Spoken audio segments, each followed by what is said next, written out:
Recently, I had the opportunity to travel to Iceland with the University of West Georgia's Alumni Association. I found out about the trip because I'm a graduate assistant in that department, but I didn't go as an employee, I went as a traveler. The thing is, when I travel though, I tend to film things, and this trip was no exception, which means you get to follow along with me. So, I hope you enjoy the journey to Iceland.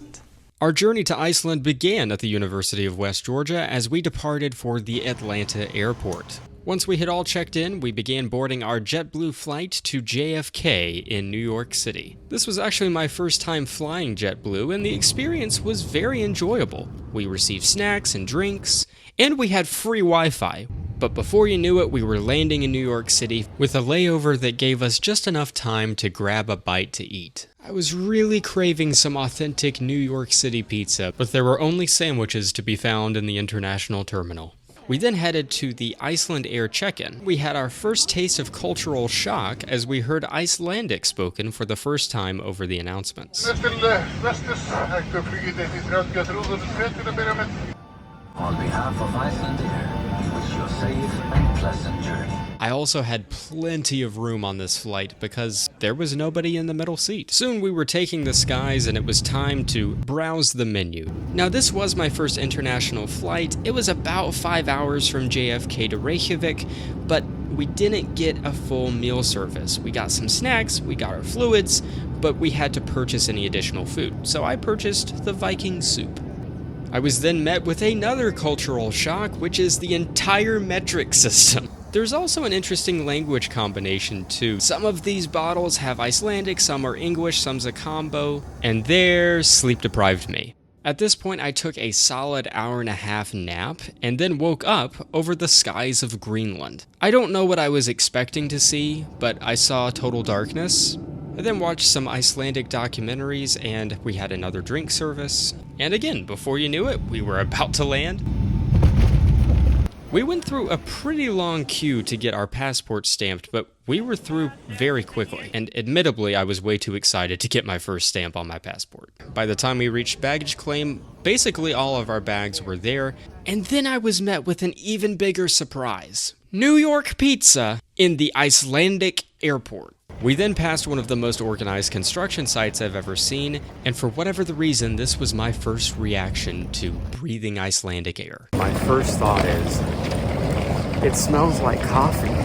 Yeah, I still don't know what that's about. Anyway, we then boarded the bus and headed to our hotel in Vergede. We were introduced to our lovely driver and tour company representative, and then we arrived at our home for the next week, Hotel Ork. Even with the 5-hour change, we made it in time for breakfast, and this was arguably the most fulfilling breakfast I've ever had because we were starving.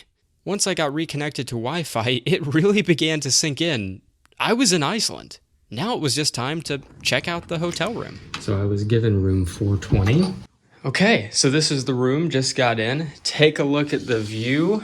Look at that. It pushes all the way out. You get some fresh Icelandic air there.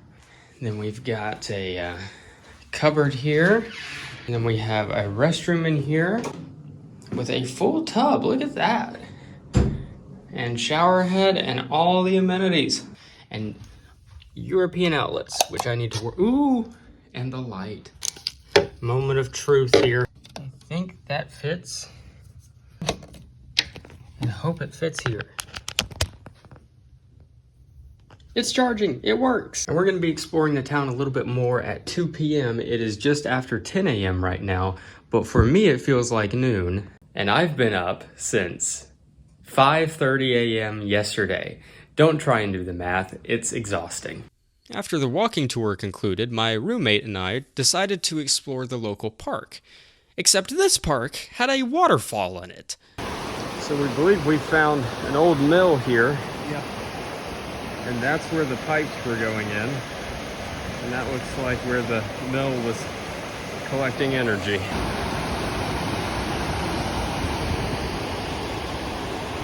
Once we got to this still and quiet area, I was really struck by the geothermal sounds you could hear.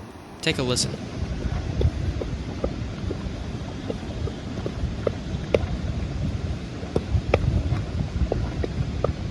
Now, throughout our impromptu hike in the mountains, we discovered a lot of the machinery that helps transfer this power across the different cities. So you just walk by on a trail and you see a pile of smoking rocks. We had intended to go to the hot spring in Vergade. Now, it's safe to say this is off the regular trail to the hot springs. We have not seen the red and yellow poles that folks have talked about getting there. But instead, we saw a lot of other cool things.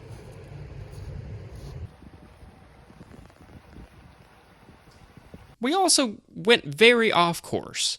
So far off course, we actually found a golf course. And even a soccer or football team practicing. Nevertheless, we made it back in time for our introductory dinner at the hotel. We have the University of West Georgia alumni with Kate, and she has 13, so we're all the alumni. We're all there, fantastic. For dinner, we had some shrimp Alfredo, grilled chicken, and some of the best ice cream I've ever tasted. On a separate note, look at the night lights of Iceland. Look at that. I'm in Iceland. Sorry, I'm still processing.